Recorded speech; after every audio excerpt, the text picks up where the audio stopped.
We have some interesting stuff happening. Players backstage are trying to guess the game that's coming up next. What's it gonna be? We're gonna find out really soon. Stage 4.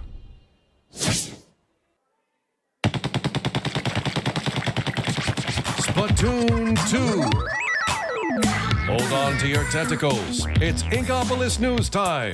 This stage will be a battle for tower control. Whichever team moves the tower into the opponent's base takes the match, but they'll have to win 2 of 3 matches to reach the next stage and avoid the underground. May the freshest Squid Squad triumph on the tower.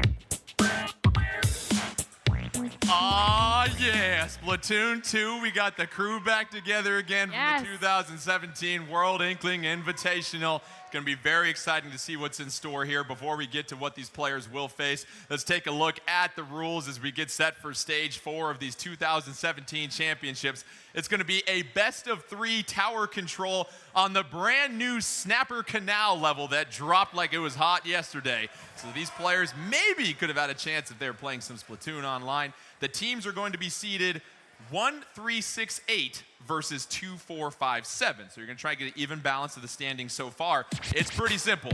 The winning team, all members of that team, will advance to Stage 5. So Ashley, Splatoon 2, Tower Control, Snapper Canal, you look at how a team has to work together in Tower Control. What do they have to keep in mind? I mean, this is the first time in the competition so far where they have to work together. They cannot run off and just decide to go by themselves and go nuts and try to win it for their team. They have to work together here, especially in Tower Control. But at the same time, these players have never played together. So they're going to have to adapt really quickly and kind of each take a role and play that role really well. It looks like everything's all taken care of for Splatoon 2. Thank you so much for sticking with us here. Let's send it down to the players for 4 versus 4. Tower Control, Snapper Canal. Let's go ahead and point out the purple team. You got the Sloshing Machine, Splatter Shot, Octo Brush, another Splatter Shot. Meanwhile, for the green team, you've got the Squelcher, Inzap 85, Roller, and Splatter Shot Pro here, Ashley. Very interesting. A lot of range, but not quite Charger level. So there's going to be a lot of faraway shooting, which is a good thing here with the Canal.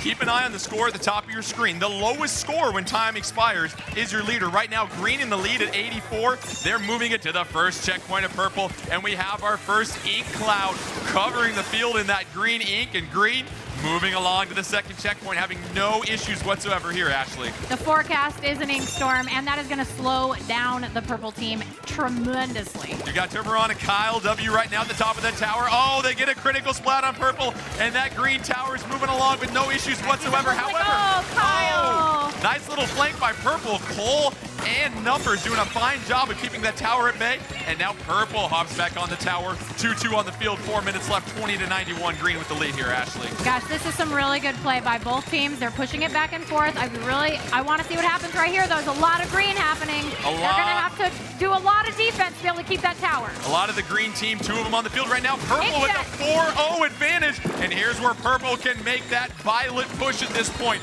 Getting to the first checkpoint, they're going to go ahead and tick that down. You see Jeff B with that Octo Brush covering all the turf, getting some help from Numbers with that Splatter Shot. Meanwhile, you've got Cole G on the ground covering the turf. And Ashley, we're seeing great communication with this purple team early on. Very much. You saw that toxic ink come in, and it gives away their position. No matter where they go, they were able to get off the tower, get back, take a second, and get back on. And purple comes storming back, 3-1 on the field right now. Right in the 2 water. specials ready for purple, and purple has gone and captured the lead with 3 minutes left. Green, however, retakes the tower. Oh, no. 20-18, purple with the lead, and you see that point right there at that last checkpoint, Ashley. It's hard to make that final push. It's a tough one. You're so close to the enemy base. Even if they're all respawning, they're going to get there so fast. 2:48 left in this one. Green on the tower. You see that ink storm dropping that's going to go ahead and rain ink all over the stage. 2 ink storms. Cloudy with a chance of green ink, and Green's trying to get past this last checkpoint. They trail purple by 2. Wow, they have a 4-0 4-0 advantage, Ashley, as you look at the squids at the top of your screen. This is a massive advantage. That respawn time is going to allow them to get really far, probably to the next checkpoint, and they are doing a really good job of taking the ladder. Santiago gets splatted before using the ink armor. Could have provided some important resistance, but Green with a 3-1 advantage, and they've taken the lead from purple with 2:12 left. fell into the water, Ashley. That canal is so tough, especially because it's a new map. It is really hard to have spatial awareness, and that is so key in Splatoon. What we're seeing here as these two teams jockey for position back and forth, Ashley, is that there's that one perch at the top near the final checkpoint that teams are really getting flanked by as they try to make that final push. It's those medium-range weapons. They're able to really reach the tower just like that. Take out Jeff B. They've got green team on the tower. They've got a paint there. There we go. We've got some inking going, but Coveroon. 4-1 purple advantage as green tries to respawn and make their way back. Just a minute 30 left in this one. Both teams are neck and neck. Purple right now trying to make that push. They have to get to that final checkpoint that you'll see at your top left. That can take the advantage. You've got an inkjet ready to go for Jeff B, but he has to stay on the tower. Here comes his teammate to spawn here. No! Jeff B falling in the water again, 2, 3. Oh, man. All of purple is out right now. We've got green team on that tower. We've got an ink storm coming in. It's going to be very difficult for purple to move on the map wherever that ink storm hits. 1 minute left, 4-3 on the field. Advantage green. They've also got the 2-point lead. They're trying to hold on to get this first of 2 important wins. They have to get to advance. 2 specials for green versus the 3 purple. You see the Tenta missiles and the ink storm deployed. Right now, that tower going back and forth in the middle. But here comes purple with 3-2 advantage on the field. And Ashley, such a tight score at this point. This is so close. 18-16. They're both so close to the end, and we see purple really taking it in here. Now you see the purple teammates spawning, and it looks like this is their chance for the push. 30 seconds left. 30 seconds. 4-1 on the field. Inkjet ready. on the field, and purple going to go ahead and seize control of that lead. No. Green able to fight back, and there's still time left. Remember, if anybody's on the tower that isn't winning, we're headed to overtime as green trying to get this win.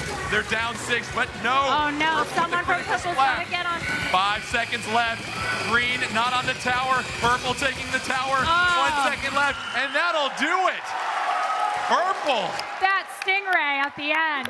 Ouch.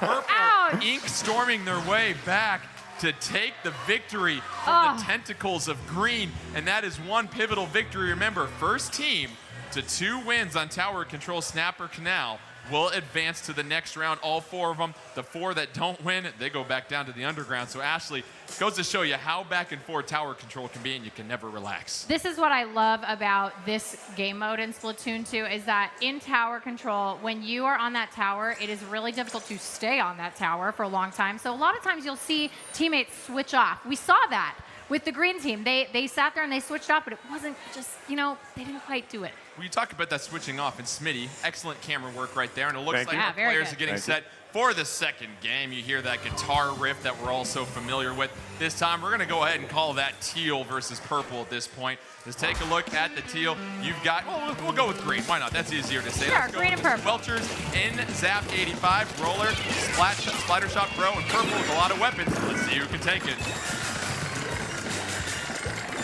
Here we are, 4:45 left in this second round of tower control. As we mentioned earlier, purple had the initial victory. They need 1 more to go ahead and move to the next stage.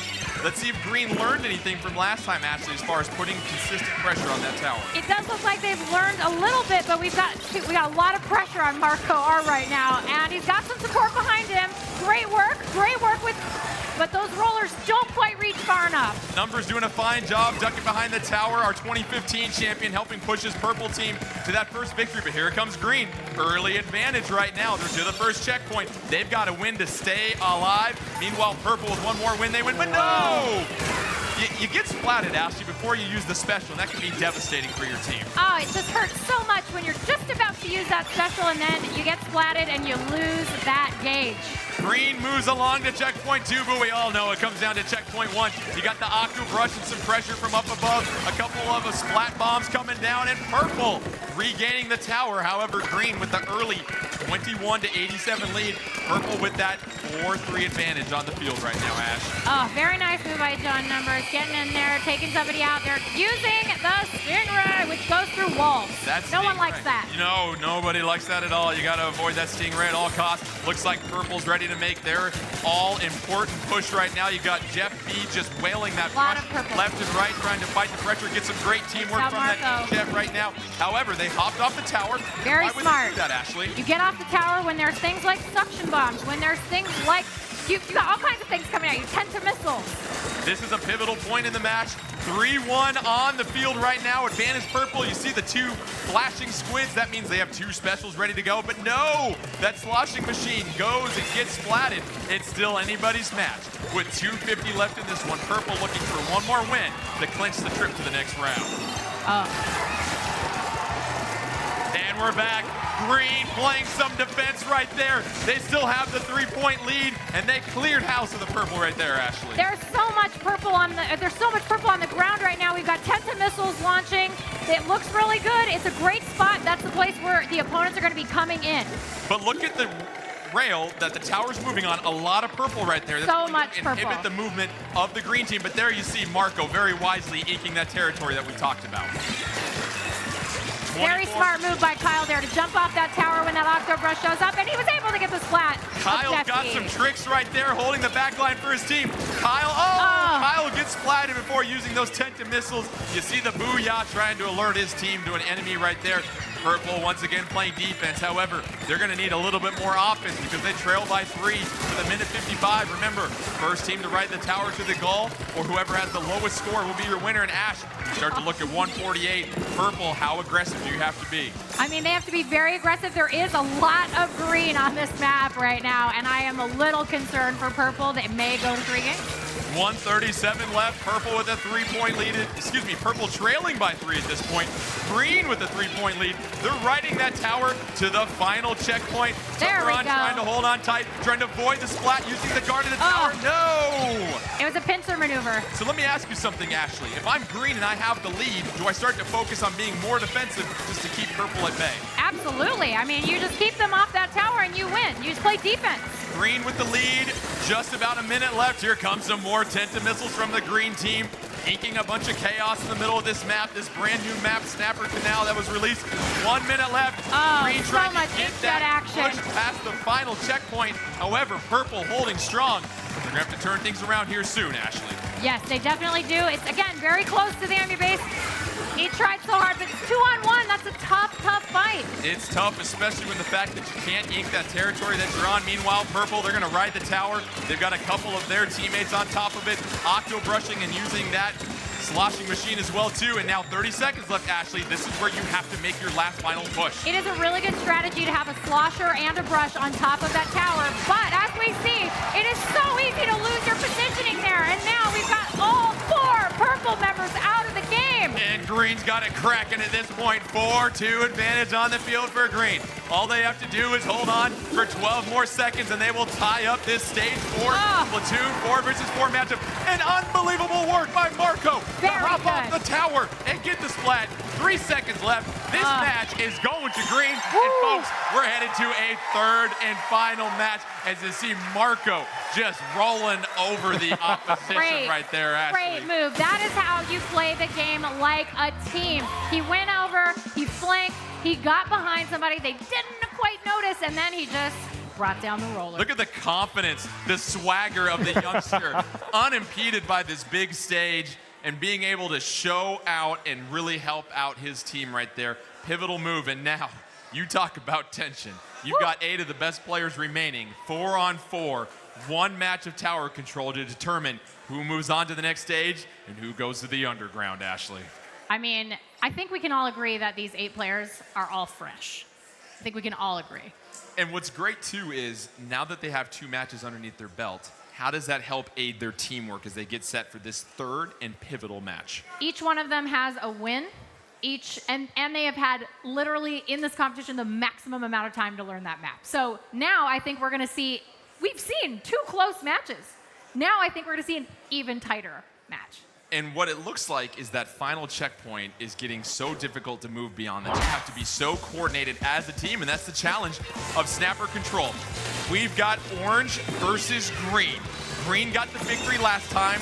Orange has been the purple color the majority of the time. So let's see if Numbers and his team that won the first match can bounce back as orange in this 3rd one and take that victory and move along. Early lead goes to green, though. They're at checkpoint number 1, approaching checkpoint number 2. Can green take this early lead and make something happen? We'll find out here in just a moment.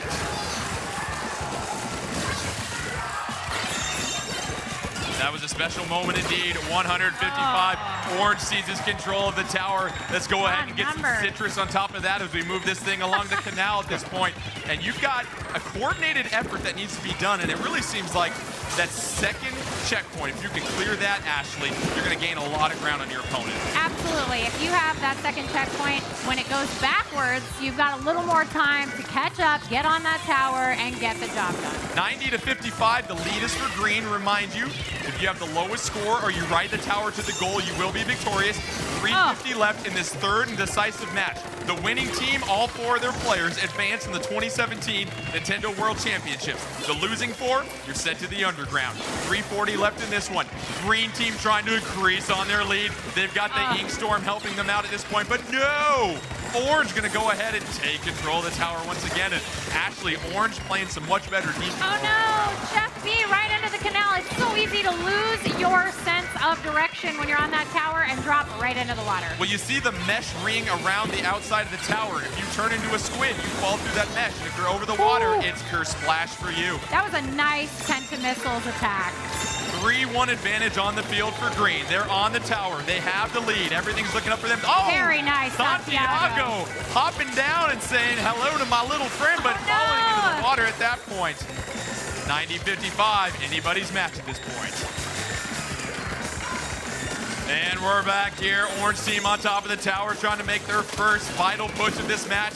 You see Jeff B trying to do everything he can to help clear out some of the green competitors. Oh, here comes Orange threatening the lead here, Ashley. This is getting serious. They're coming to the second checkpoint. It looks like they're going to make it there. They have to stay there for 10 seconds. Look at that inkjet action. And Orange takes the lead, 55-40, using those specials. Cole has the Stingray ready to go, but no, gets splatted by that roller. We see Marco doing work with that roller like he did last match. And here comes Green Team. They're up 4-2 on the field, but they trail by 22. Oh, gonna get splat by Thomas. That Orange still in that green territory right now, but Green trying to do everything they can to push it out, Ashley. Yeah, absolutely. They're gonna work really hard to get, you see everybody is just doing their best not to fall in the water at those points, but here comes the Stingray! 2 minutes left. Green team trying to answer back to push that Orange had. Oh, you've got 3-0 on the field, 3-1 Orange. Orange doing a great job of clearing out the entire green team. Minute 45 left. These two teams are fighting for their Nintendo Championship lives. Bottom 4 go down to the underground. Top 4 advance to the next stage. 2-1 on the field for green. The tower is there for anybody. Just like a sample at the grocery store, someone's got to go pick that up and take it home. Meanwhile, 55-33, green on the tower trying to make a push. You see a couple one-on-ones over here, Ashley, and sometimes you want to take attention away from the tower. Yeah, sometimes you want to get ahead of the tower, take out a couple of opponents, and give your teammates time to ride it. 3-2, Orange team advantage on the field. They have the lead, 55-33. Jeff B being very careful about hopping off that tower, hopping back on, making sure that you can use that middle pillar for cover. There's the auto bomb, missing that, but no, Jeff B avoids falling into the water, and Orange going to increase their lead as they get to the checkpoint, but no. Green's gonna flip the script, and Ashley, a minute left. This is where Green has to make it count. Orange takes it back. They're so close to the last checkpoint. They take it back. They've only got a few teammates. 46 seconds left. Orange trying to get past this checkpoint. Thomas G able to survive, but no. Green clearing things out, and here we go. 38 seconds. Final push available for Green unless they can force overtime. 18-55. Reminder, winning team advances to the next stage. Bottom 4 drop to the underground. Green team, we see Tuberon trying to hide in the ink right there. Critical splat with the Ink Storm. 4-1 on the field. Let's gear up for this finish here, Ashley. What does Green need to do? I mean, all they have to do is just stay on that tower. They've got to play offense here. I think they've got to take some risks. Hold on to everything, folks, because we're going to be headed to overtime, it looks like. Green making the final push. 4-2 advantage on the field for Green. It looks like they're going to take that checkpoint. Here they come. Thomas G goes into the water. Get to the final checkpoint and get to 18. They no! Orange able to hold them off at the tail end. And Ashley, you see just the shots of jubilation from John Numbers and the Orange team as they emerge victorious.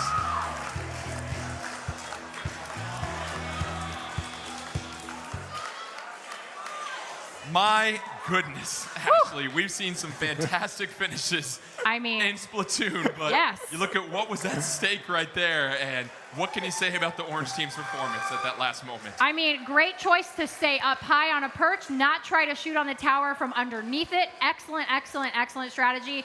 It's the hardest thing in the world when you really want to take that last checkpoint and you group up on the tower, because that just means no, you're all just sitting ducks. It's such a good point, Smitty, and as we're sitting here losing our voices left and right trying to follow that action, that final push, you can't really abandon your fundamentals for the most part, and if you stick together, you become an easy target. Looks like the leaderboard's ready for this one. As we mentioned, the winning team, those 4 advance to the next stage. Let's go ahead and see who will be advancing to the next stage in the 2017 Nintendo World Championships. That'll be your orange team, as we mentioned. We're still going to work on that graphic right there and hold that as a surprise for you folks right now. But you see the 4 teams. Obviously, they were very excited, those members right there, and just all the tension. I mean, one team wins it, another team wins it, then they go to the 3rd match, and then green almost makes that push. They almost did, and honestly, like, I really thought that they were going to take the tower into overtime, and maybe pull out, eke out that win, but they just, it was so close. It looks like they finally inked the territory for the leaderboard backstage. Let's go ahead and reveal that one here as our leaderboard gets set as we advance to our next stage. Thomas G, Jeff B, John Numbers still hanging alive, your 2015 champion, and Cole G. Meanwhile, that means we have some new members of the Underground, and let's see who's heading below ground to try and stave off elimination. As we mentioned, those 4 teams, 4 members of that team that lost, they'll move to the Underground, and here we go, Smitty, another opportunity where you are getting set to face an Underground and elimination. You got to breathe and collect yourself. Yeah, absolutely. And that was a team-based game. We'll see what happens next if it's if it's a solo thing. But it was you really just got to, as I said, bring it.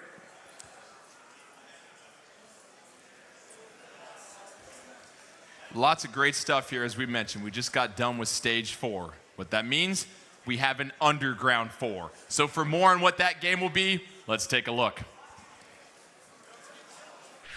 Underground Stage 4.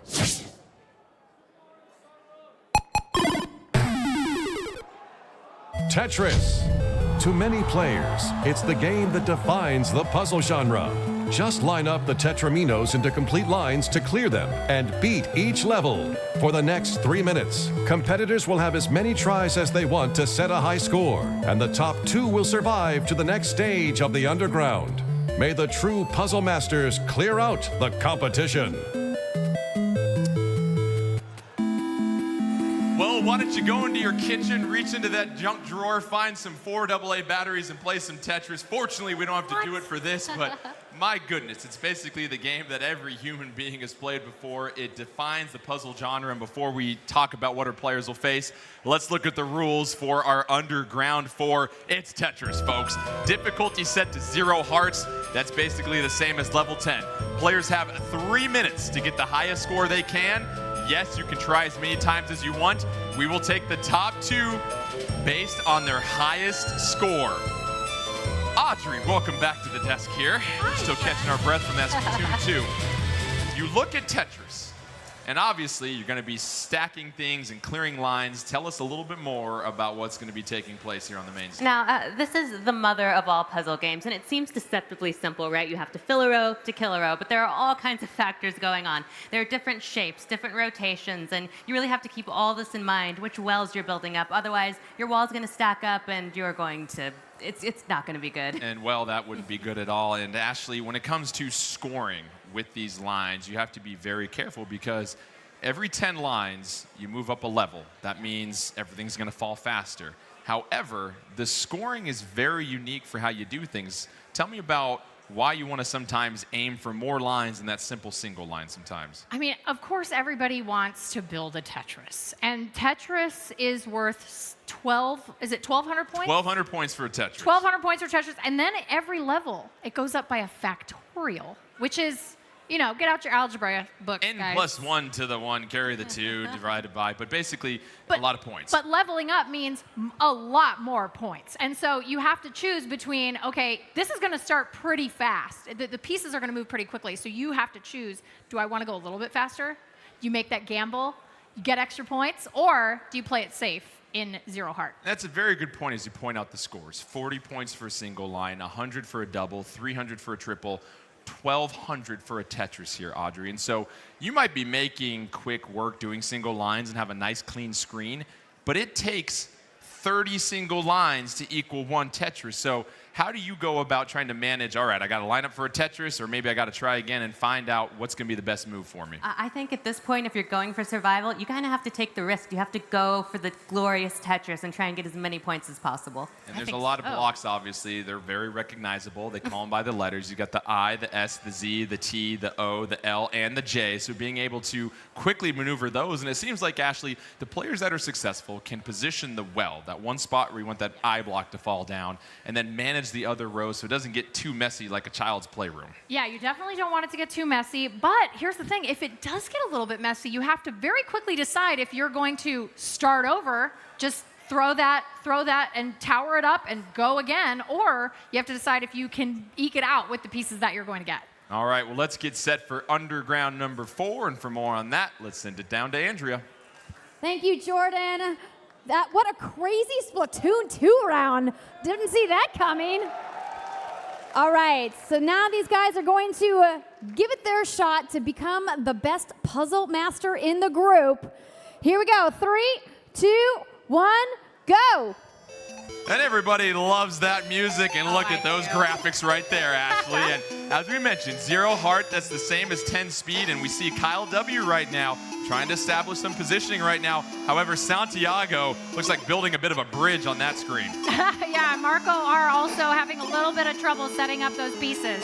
Dan S. has got a nice position going here, got a well on the left-hand side, could use an I block, good positioning of that Z, good positioning of another Z, that's good for double lines. Early leader right now at 187, 197, 206 for Dan S. That middle top screen is your leader. Up there's the GOAT, though. Anytime you hear that, meh, it means you're starting over, basically. And Audrey, sometimes you might just want to stack everything up, get your GOAT out there, and start with a clean slate. That's true. If you've made the wrong decision and you really just can't work your way out of it, you just want to stack it up as fast as possible so you can start over. So smart. Dan S. clearing all sorts of lines at this point. He is your leader at 815 so far. Remember, top 2 scores advance, and Dan S. clearing things out well. Oh, misses an opportunity with that O block, though, for a double line, Audrey. That's true. It's so important here to look at the preview, see what Tetranimos are coming along your way so you can make space for them.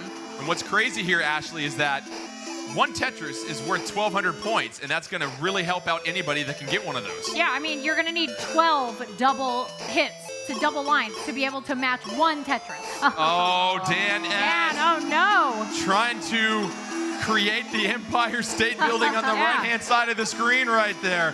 Another I block. Dan S. 34-77. That's your top score so far. 1:18 left for all of our competitors to try and get one of those top 2 scores and move along here at Underground 4. Keep an eye on Kyle W. I think at this point, 1 Tetris is really going to help separate yourself, and you have to start really thinking about that, Ashley. Here we go. Here's the Tetris. Kyle W. 1,664. That homage. Oh, he was too excited. He got the Tetris and he missed that placement. Now you're creating more gaps, but if you're Kyle, you just have to kind of keep being very patient, Audrey, and not trying to push anything at this point. That's true, and this is such a precision game. If you move one of these blocks just 1 square to the left or right too much, you can really mess things up for yourself. 40 seconds left. We'll try to pull out to the 6 shot here and show you how everybody's doing as we get set to wrap things up. You see Kyle W. having to reset, and with 30 seconds left, you're going to have to hold down, move those Tetranimos down to the bottom of the screen as fast as you can, and try to hang on for one of those last 2 spots. And tension is high, and you got to be very careful about your moves here, Audrey. It's true, and you can't be distracted by those beautiful green graphics either. Our 2 top scores are right around 3,400, 1,600, although that's not exact. We'll see if anybody can do anything special. 8 seconds left here in Tetris. These 6 players trying to hang on to their championship hope. Beautiful score. Let's see if Dan S. can get one more line. No. Oh, so close. Time is over. Our judges will tabulate the scores, and Tetris, kind of like Bird and Beans, if for some reason nobody's played it yet, it's Ashley. this can be a game that's a lot more difficult than it looks. It absolutely is at faster speeds. I mean, you really have to not only manage everything that's going on inside your main column, but then you have to be looking at what's coming next. You have to be thinking about where it's going. I mean, there is even a scientific term called the Tetris effect. And I think I have it because every time I pack a suitcase, I'm like, okay, this is just like an L. We've all been there. I think everybody who's played Tetris has been there. I think so. Yeah, it's interesting to see how they fared and how that one Tetris can really just help vault you to the top of the standings potentially. But getting there's hard because, Audrey, you're on 0 heart. It's essentially level 10. Normally, you're working your way up to that, getting a feel for things. But to start cold turkey into that can be very difficult. It just throws you right into the fire there, so you have to start planning your strategy and executing right from the very beginning. And it's such a departure from what we were doing in Splatoon. I don't think there's a whole lot in common with Tetris. No. And Splatoon how long has it been since any of them have played Tetris? And who knows? It's a very good point. It's one of those games that, you know, maybe you get a chance to play while growing up, but it's a classic. And you see why it's a classic. A lot of skill involved with that. Judges still working on that leaderboard. We'll try to determine the top 2 scores that'll move on to Underground 5. You see the back room. Give them a round of applause. All their hard work putting on this championship right now. We sit up here and talk, but they're the ones doing all the real work down there. And hooray for math. Yes, we all love math. Well done. And Audrey, you look at just these players that have to survive in the underground, and you know, at this point, you're at the stage, you're late in the tournament. What are the nerves? What are they feeling down there? They're feeling the heat right now, and really that's not going to help them survive. They've got to get over that, get their thumbs in working order, and really pull out a miracle here. And Ashley, it's amazing how many different controllers our players have had to handle already through these first 4 stages. I think I've counted 7 or 8 different systems already. And you've got to remember where every stick is, where every button is, where every bumper is, where every trigger is. I mean, it's just, this is why they are the best of the best, because they can pick up any of those controllers and jump right in and do a great job. And being able to jump in and handle everything that they possibly can. And it sounds like this one's pretty close because they are still crunching those numbers in the back room, trying to figure everything out. You want to be precise. You might be checking some replays and see what score somebody exactly had. Maybe somebody had a high score when the timer went off as well, too. And so you want to be precise. You want to give everybody that fair chance. But we'll be preparing for our next stage here soon. And as we whittle things down here, we're truly seeing here, Audrey, the players that can handle the stage and be able to just really calm themselves down are able to be successful. Absolutely. The players who are the most successful are the ones who, even if it's not a game that they're familiar with, they're able to adapt. They're able to rely on their gamer instinct and pull out some great moves, even if it's not something they're familiar with. One of the things that we saw was something that we see in the competitive Tetris scene, which is building your well either on the outside, so 1 and 10, positions 1 and 10, or you see them building in 3 and 8. And so we actually saw DNS doing that. We saw these players making an effort to really build up the ability to grab that Tetris when that eye block comes up, but it wasn't often enough for some of them. Sounds like our leaderboard is ready to go. So let's see who will advance to the next underground here in the 2017 Nintendo World Championships. When it was all said and done, Dan S. and Kyle W., they hang on to move on to the next round. Dan S. surviving yet another underground stage. Kyle's like, all right, I'll take that. I'll move along. I'm happy. I'm still alive. So that's certainly very exciting stuff right there. And your thoughts on Dan S. surviving yet another round here, Audrey? That's absolutely fantastic. Dan's got to be feeling good right now. He's still got a chance. He could be our champion for all we know. Well, as we said, as 2 more players move on, that means we do have to say goodbye to a couple others that have to put the controller down for good in this year's championships. And for more with them, let's send it back down to Andrea. Thanks so much, Jordan. Oh my gosh, you guys, I know this night feels like it just keeps going, but we have to give these guys a round of applause for a job well done at a classic game. Thank you so much. And again, congrats to Dan and Kyle W. for moving on. I also want to give a big round of applause to all of our fantastic Nintendo referees that are on stage, you guys. Go ahead, stand up, wave your arms, take your bow. They're like, no, we're sitting down. We are doing very important business right now. So these guys are great. They're making sure the players are ready to go and that all of the machinery is working properly. So we could not be here and do this competition without them. So thank you so much to all of you guys. So yeah, they definitely give another round of applause. So I want to know real quick before we talk to Jordan, who here has visited the Nintendo New York store? Everybody? That's amazing. I was going to tell you that's where you can get some amazing Nintendo World Championship 2017 exclusive apparel. It's pretty cool. They've got hoodies, they've got T-shirts, all kinds of stuff. So I want to know, real quick, before I go back, Jordan, I see you. Look at that smile. I see you too down there. You're doing a great job, by the way. Everybody give it up for Jordan Andrea. Kent, everybody, is holding it down. Stop, please. Stop. You make me look Stop, good. I stop, just come out stop, here every once stop. in a while, right? He is amazing. But listen, we got to get this. We got to keep this thing going. So Jordan, I'm going to toss it back up to you. Sounds wonderful. Thank you so much, Andrea. So now we are here at stage 5. I'm joined by Morgan and Bill. And before we talk about strategy here, we got to figure out what we're playing. So let's take a closer look. 4 final competitors, stage 5 of the 2017 Nintendo World Championships. Stage 5.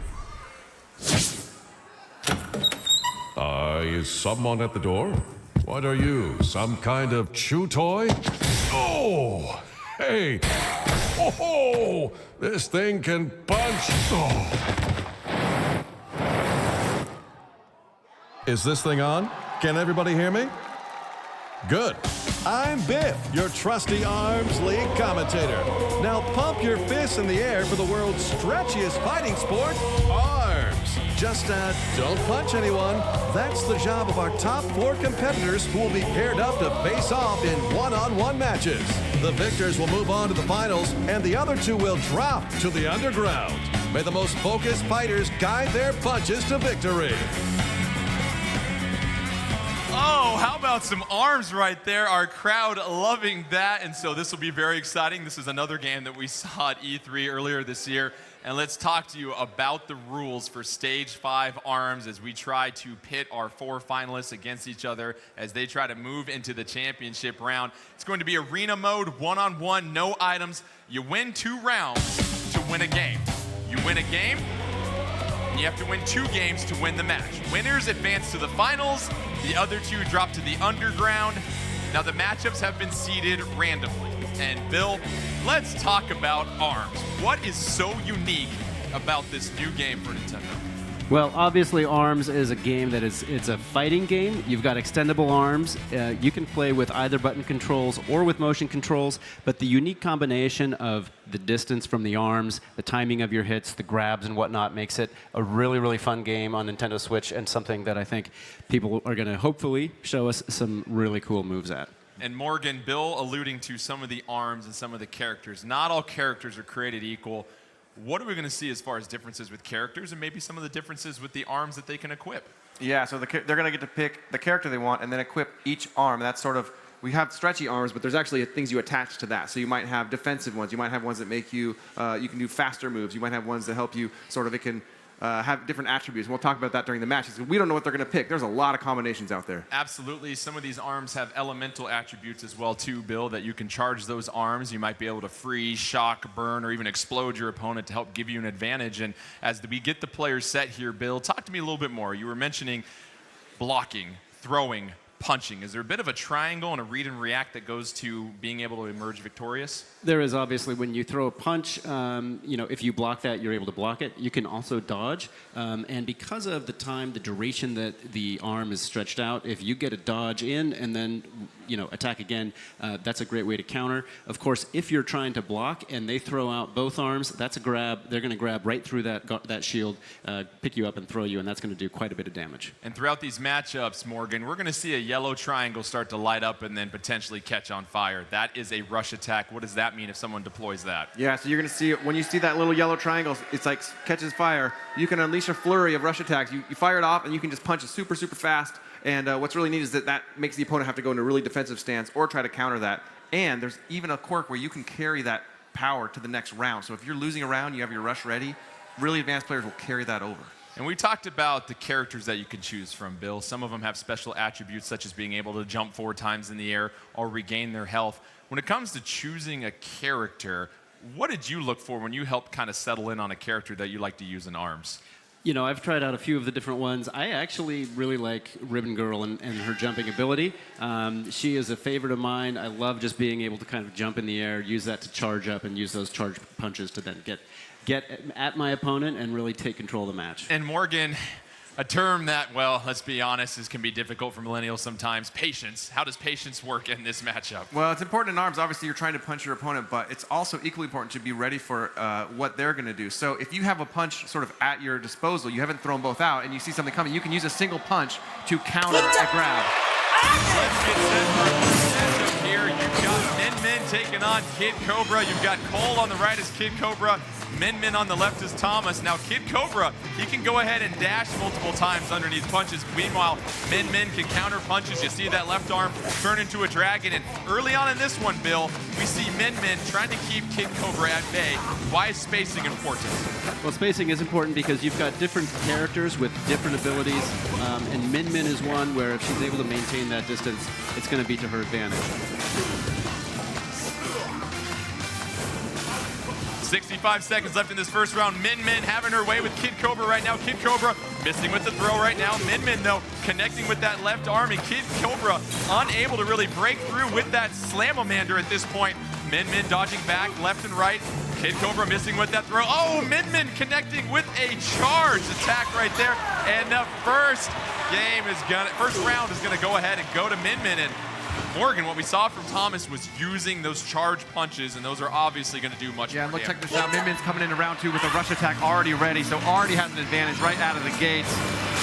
Also, these arms have different weights as well, too, Morgan. And if I've got a heavy arm, in the example of Min Min and that right megawatt, that's not going to get really stopped by anything that Kid Cobra can throw at. Yeah, so if your fists collide in midair, that heavier punch is going to push the other one out of the way and try to make contact still. And Bill, we see Min Min still hanging on to that rush attack. You sometimes don't have to necessarily use that as soon as you get it. That's right, and I suspect that what we're doing here is we're seeing her kind of whittle away, and she's probably going to unleash that when she thinks she's got just enough health left to take him out. Kid Cobra continuing to fall down, might have to shed some skin here. Meanwhile, Min Min essentially untouched this round, doing a fine job of changing things up, using that Ram, also switching it up with the Megawatt. Kid Cobra missing with the Slam-O-Mander right there. It looks like Kid Cobra using the rush attack. Whoa, what'll happen right here? Kid Cobra trying to hang on and slither his way to a victory. Meanwhile, Min Min's gonna get tossed in the air, and that's a huge throw right there, Bill, as Kid Cobra trying to keep that higher advantage point. That's right, he's trying to keep the high ground. He's also trying to close that gap between him and Min Min. That's what gave him the ability to make that grab. Kid Cobra just one punch away from falling down. Meanwhile, Min Min can't relax quite yet. Min Min trying to charge those arms. Kid Cobra connecting with the left, but no!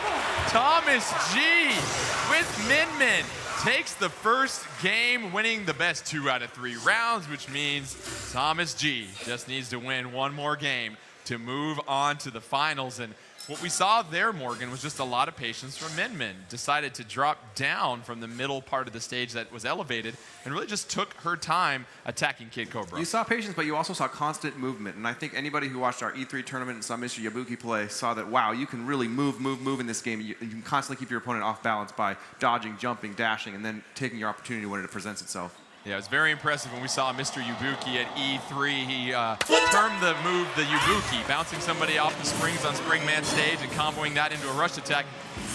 Let's see here. Thomas G is Min Min once again. Let's see if Cole decides to go with anything different, changing the arm on Kid Cobra. And Bill, what's nice is you're not locked into the 2 same arms for every single round. That's right. You're able to switch arms between rounds. It's really important. You've got to look at how your opponent is using their arms, what arms they're using, and try to counteract that with maybe a different strategy. Doesn't quite seem to be working just yet. I should mention Cole G is Min Min right now. Kid Cobra with that Hydra, unable to connect right there.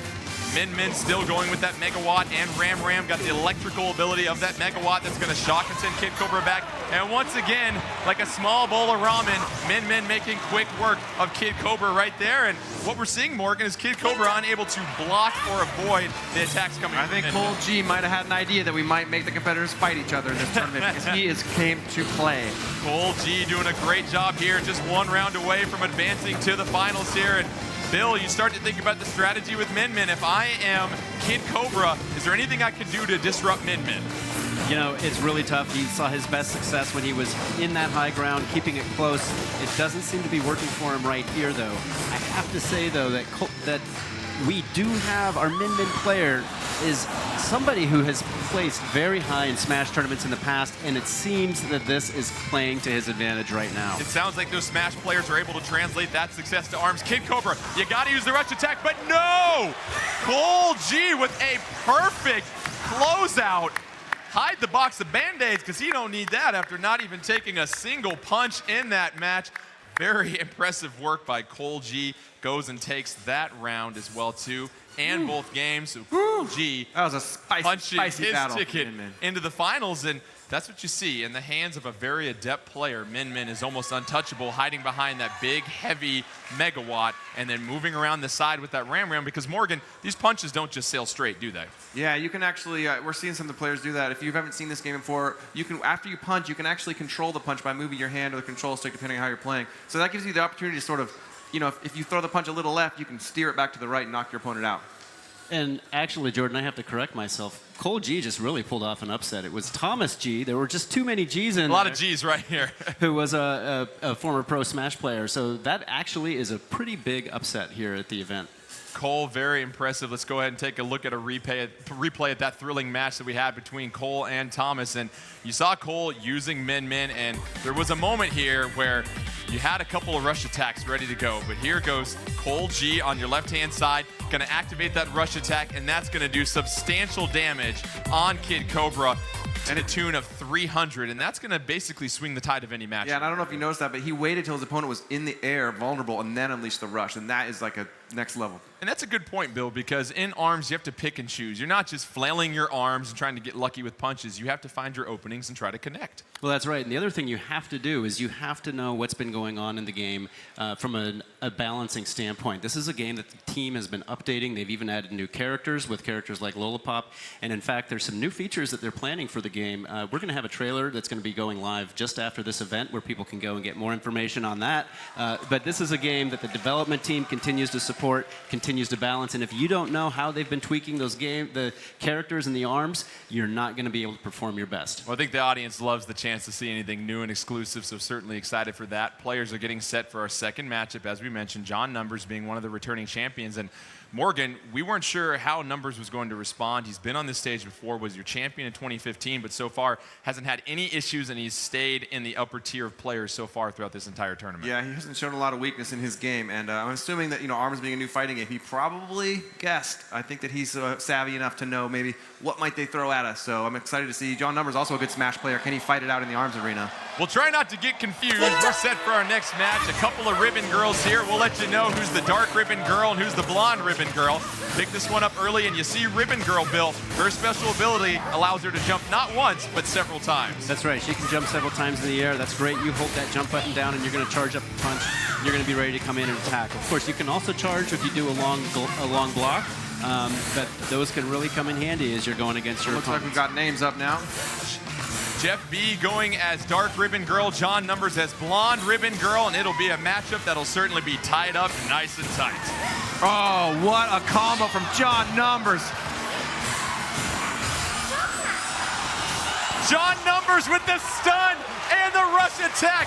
Unbelievable work, and John Numbers unscathed as blonde ribbon girl. And Bill, take me through that transition of John Numbers using the charge shock to stun dark ribbon girl and then following up with the rush attack. That's exactly what I was talking about, is using those charges and getting that going, stunning your opponent, and then the way he unleashed that charge attack, I mean, you expected it, but...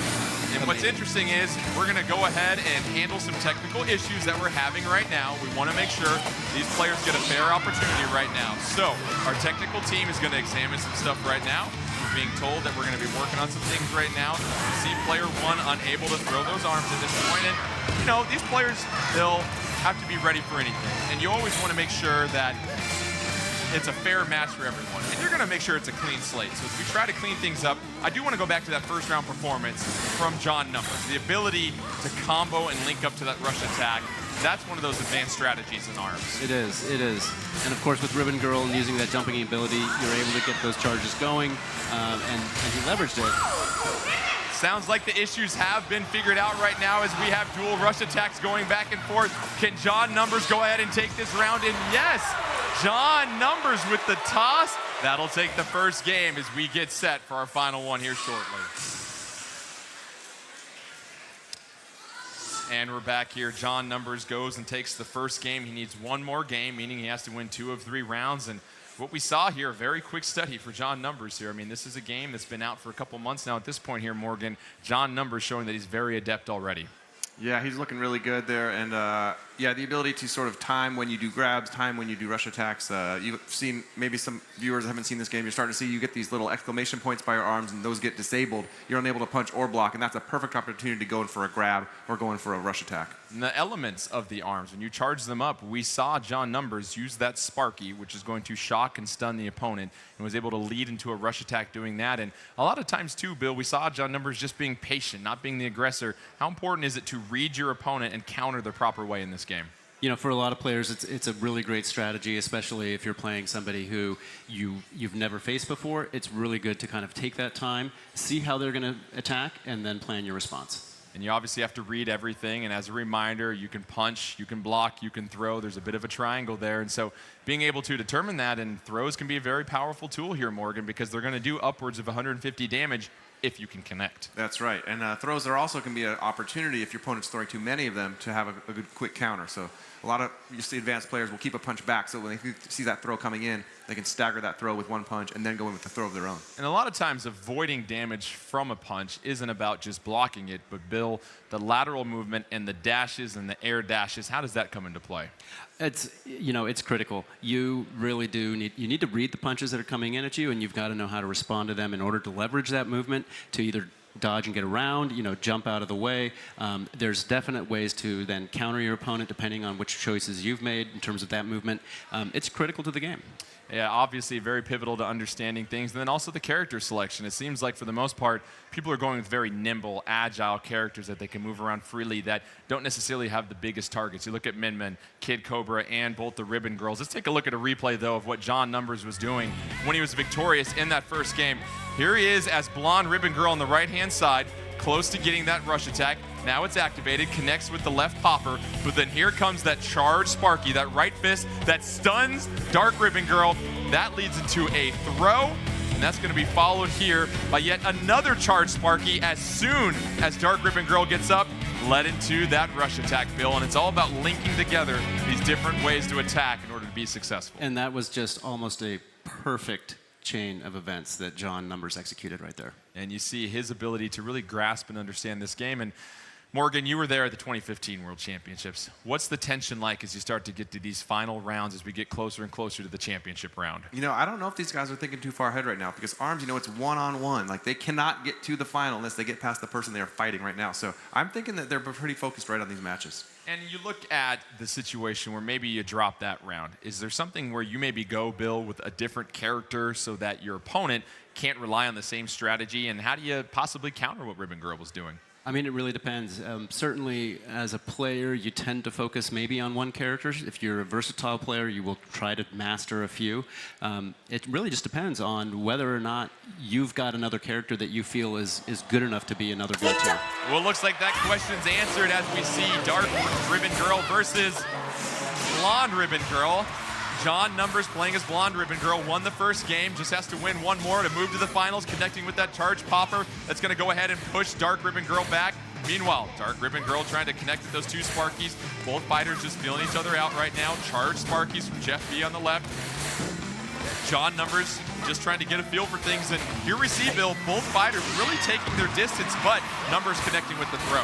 That's right. He jumped in the air to avoid that punch and then launched the grab from midair, and that's what made Ribbon Girl doesn't just have a double jump or a triple jump. She has a quad jump in air, and you can use dash to drop down quickly. So you can spend a lot of time dancing up in the air and then come down right in time to attack your opponent. Something about a ribbon dancer, I like that right now. John Numbers still in the early lead, untouched at this point, dancing around the air. Here comes the rush attack, but no! What a John Numbers says, and a rush attack to finish off that round, and John Numbers with the second perfect showing you how to play with Ribbon Girl, basically, Bill. That was, I mean, I'm taking lessons here. That was really impressive.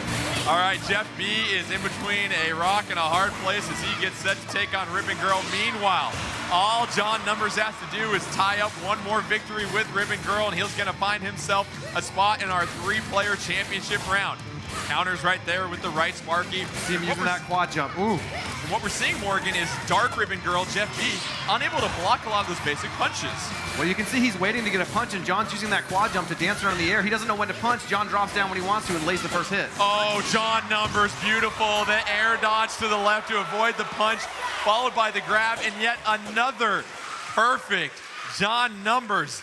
The man can't be touched when it comes to arms. 3 perfects en route to 2-game victory, and he punches his ticket to the 3-player finals. And what you're seeing there is if you can read and react here, Bill, and be able to draw up the perfect attack or perfect move at that moment, you can be successful in arms. This is true, but when you're facing somebody of John Numbers' caliber, obviously he's a pro player at Smash. I'm sure he's played a lot of this game. He's probably learned the intricacies. It's not an easy task. Unfortunately, though, you still have one more underground around the corner here. We'll get that leaderboard up for you in just a second. Sounds like leaderboard is ready to go, so let's take a look at our results after Stage 5 arms competition with our 4 remaining players, Cole G and John Numbers, moving on to the championship stage. However, Thomas and Jeff, well, let's take a look at our final underground.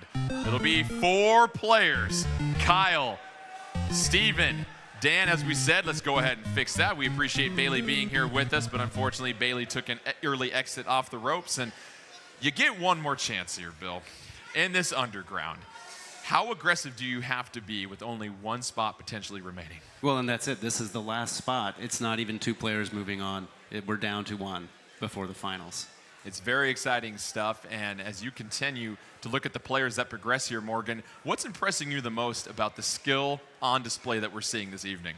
I mean, I've had my eye on Cole G for almost the whole round. He's been doing a really good job the whole upper bracket, and Numbers, of course. I mean, gosh, talk about being built for this kind of thing, man. Very familiar. Can he be a back-to-back champion? Still plenty more games before we get to that point as well, too. And, you know, you look at someone being able to master ARMS and then Mario Kart and Splatoon and everything that's thrown at you, and it goes to show you that not only do you have to be a well-rounded player, but you also have well-rounded taste in some quality games here. That's right, and certainly we're not through all of them just yet. We have already seen just the gamut of what you can expect. I mean, it has been, from start to finish, I think, just an amazing lineup of games that these players have competed in. It's been terrific. However, we do have to move along to our final underground, underground number 5. Here's a look at what game our players will be playing. Underground Stage 5. Yahoo! Mario Party 2. These minigames have lasted the test of time. The competitors will be ranked based on their performance in each minigame, and only 1 player will survive the festivities. May the minigame master party on to the finals.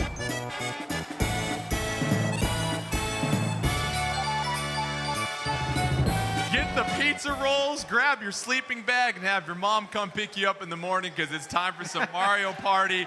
And we've got Mario Party 2, which we know is the best Mario Party. No other conversations or arguments will be taken at this moment. But let's get to the rules for this one, our final underground stage. Here's how things are going to work out. Mario Party 2, home of some of the finest mini games you will find on any console. It blessed us with its presence on Nintendo 64. Players will compete in 3 mini games. There will be 3 rounds to each one of those mini games. Very exciting stuff right there. What mini games? Well, let's get the party started with bumper balls. After bumper balls, it'll be some hexagon heat. And then we'll close things out with shell shocked. How it works here. If you win any game, you get 2 points. If you tie, whether that's 2 players, 3 players, or even 4, everyone gets 1 point. Essentially, we're playing 9 sets here. Whoever has the most points after these 9 mini-game matchups will move on to join us in the 3-player championship round. One more look at the rules. It's just simply the highest point total at the end earns a place in the finals. Our 3 games, Bumper Balls, Hexagon Heat, and Shell Shock. So, Bill, these games, absolutely incredible, but there's also something pretty cool about these, that there might be something around the corner involving these. Oh, that's right. Yeah, Well, yes, yeah. of course. These are mini games that are going to be featured in Mario Party Top 100, releasing later this year. But these particular mini games, we're going to see, not only are you playing each one 3 times, each time the stage is going to change. So you're going to be seeing a different version of the map in those mini games across each one. One other note: if a player locks in a victory before we get through all 9. This round will end at that point because we only have 1 moving on. And that's such a good point. If someone does start to sweep the field and get to 10 or 12 points early on, we're moving on to the championship. Sorry, no consolation games at this point. And Morgan, these can be some quick hitters, though. And as we know, if you want to lose friends in life, you play Mario Party 2 with them. So as you look at the potential of other players maybe ganging up on the leader, there's a lot of strategy going into these 3 simple mini games. Yeah, I think anybody who's played Mario Party knows it's like there's the relaxing time. You're moving around the board, you're doing spaces, and then boom, mini game, and it is on. It turns besties into frenemies, and it has ruined friendships. And then maybe you're in a team 1 after that, and you're right back together. So, man, this game puts you through an emotional roller coaster. All right, well, to get things started on Mario Party 2, let's go ahead and send it down to Andrea. Thanks, Jordan. You know, I would still be your friend if you beat me in Mario Party. Actually, no, I'm the worst loser out there. I definitely wouldn't. But New York, are you guys ready to party? Okay, players, 3, 2, 1, go. Mario Party 2, Bumper Balls, and no, Luigi, you can't win by doing nothing. You gotta do something here, Luigi. And they're all meeting in the middle at this point right now. Yoshi, Wario, Luigi, and Mario, and they're just bumping back and forth. It's a little bit of rush hour traffic at this point here, Bill. That's right, Jordan. And in fact, what's amazing about this game is that everybody's clumped in there. It could go for the full 40 seconds left here at this point, but somebody works up enough momentum, and that's what you're not seeing here, is that because they're all clumped together, they're not getting enough of that momentum to really push somebody else off. Mario trying to go around the outside. Luigi's on the perimeter. Mario flirting with the outside. Of course, the more momentum you get, the more you can bump somebody. There goes Wario towards the edge, though. Wario trying to get Mario. You want to avoid those double bumps. But right now, everyone's just dancing and holding hands in the middle, singing Kumbaya. We might have a 4-way tie, 1 point for everybody. Let's see if somebody wants to take a risk at the end. But no, looks like we're going to just have all 4 in the middle. 3 seconds left. Is anybody getting bumped up? No! Oh!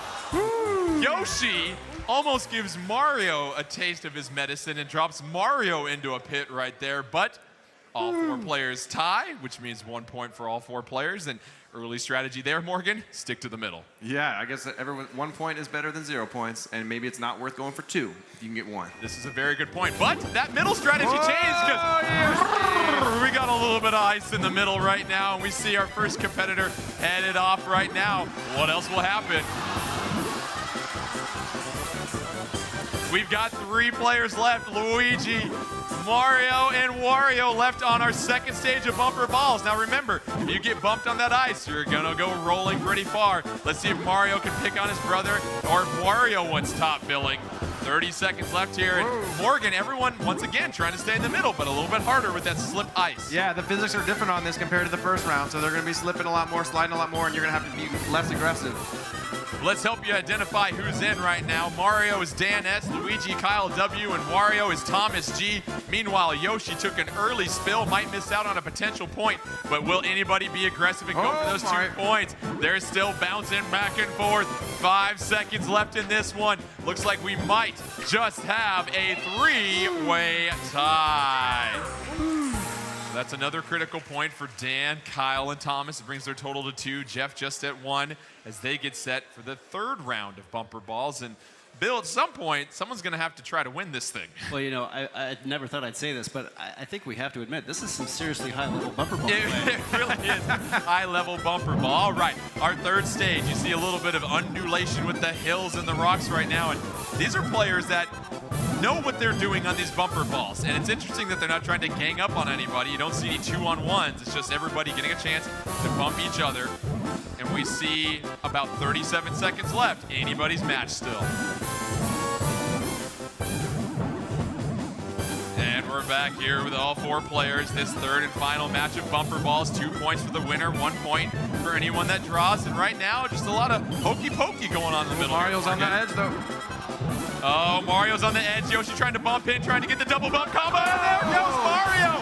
Dan, down goes Dan S. You saw the 1-2 bump. Yoshi bumping off of Mario and getting the help from Wario. Let's see, 7 seconds left. Can Luigi hang on by still not doing much? Mario bumping Yoshi, the 1-2 punch, and no! So Jeff B getting a point, but what that means is you've got Kyle and Thomas, your 2 leaders with 3 points. However, only 1 person advances, Dan with 2 and Jeff with 2 as we just get done with bumper balls. And as you said, Bill, that is some high-level bumper ball play. I never thought I'd see it. Right.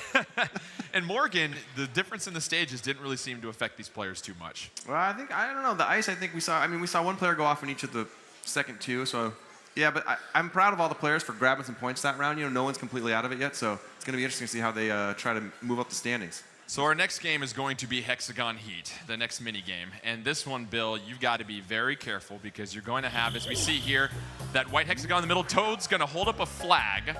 And that was a preview of what's to come. There are 6 colors. Toad's going to hold up a flag. You have to move to that color and stay on that platform before falling in the lava. However, it sounds a lot easier than it really is, and it's really difficult to get your way to that platform. That's right, and you can interfere with other players. You can bounce on somebody's head. You can do it intentionally. You can do it unintentionally. When you bounce on their head, they get squished and they can't move for a minute. But when you do it, you get bumped in the air, and if you time that poorly as you're trying to get on that one hexagon that's going to stay up, it could bounce you right off the edge. And Morgan, this is one of those mini games that if you get some highly skilled players, it could go on for a while. And so how do you balance, once again, playing aggressive versus conservative at this point? This one, I think we're going to see less ties than bumper balls because the jumps are hard. If you don't line your jump up right, oof. As we mentioned, 7 platforms, Yoshi and Mario hanging on top, but no, Wario takes a lava bath right there, and down goes Thomas G. He was one of our leaders, going to miss out on at least a point. Now Yoshi trying to hang out at the side, but no! Luigi drops down, and now Mario and Yoshi, controlled by Dan and Jeff, have a chance to tie if they can both tie. You see Mario trying to be aggressive to go for the stomp. Why would he do that to Yoshi? Jeff B, and you see just the pure joy from these players as we get done with our first round of Hexagon Heat. The best part of that was that Dan S, as soon as it happened, he knew what he did, and he was just laughing his head off even though he bounced off the edge. There's nothing you can do, and that's what Mario Party does. However, Luigi taking a vacation of some sorts, and Yoshi and Luigi fall off. It's down to Mario and Wario at this point.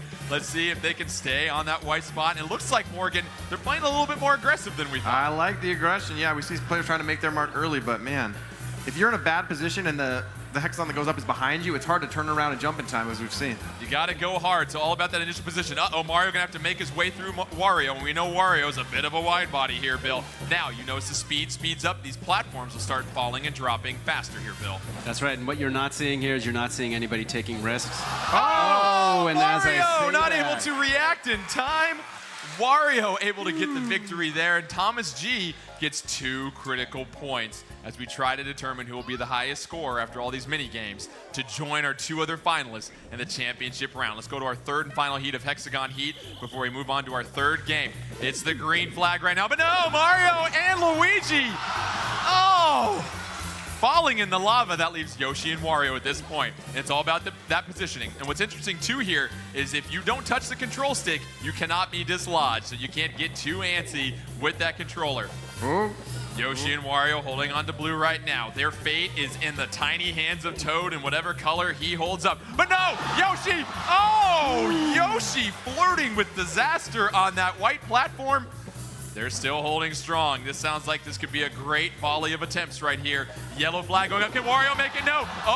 Yoshi positioned himself at the edge there, Bill, to force Wario to jump. That was some very good positioning.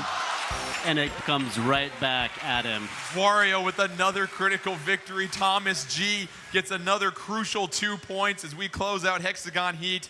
And up next will be Shell Shocked. So we're starting to get a little bit of separation on the scores here. We'll give you an update when everything's all said and done. Only 1 out of these 4 players advancing to the championship round that we have 3 players in. And as we get set for Shell Shocked here, That's right. You have to be careful for blind spots here, Bill. What does that mean? Well, you've got blind spots in terms of you've got a limited view from the camera behind your shell-shaped tank.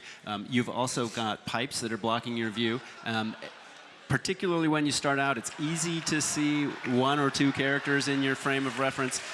But once you've gotten down to about two, it can be tough to find the remaining one or two players. Really can. There can be a lot of pipes in the way when you're in your tank, and it looks like they're getting set for shell shocked. And you have to remember here, Morgan, if you've paid attention to who's maybe winning some of the rounds, do the rest of the competitors try to maybe gang up on that person to make sure that they don't run away with any more points? I mean, this is all or nothing. We've got 4 competitors, only one moves on, so I think it's time to let it all hang out. Maybe they didn't think this was the game they were going to get to put their last life on, but whew. Thomas G won back-to-back matches at the end of Hexagon Heat, so that was good for some points. Here we go. You got a tank. You got 2 lives left. You've got 2 types of shot, a lob shot or straight on shot. Mario taking some early damage. He's down to 1 shell. There goes Mario. Wario hanging on with, Wario and Yoshi. This could be pivotal if Wario gets his victory right now. Let's take a look at what's going on here.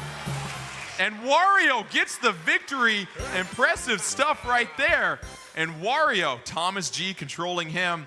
We'll see what that does for his score total, but my goodness, you talk about stringing a couple victories together here, Bill, and that was crucial.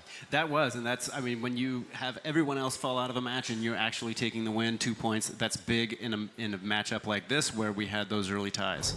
Let's get to our second match of Shell Shocked. Wario was able to run away with it at first, trying to find some cover underneath that pipe. Mario going to go ahead and take a hit. Wario making sure that he keeps everybody inside on your far left. There goes Mario. He goes going.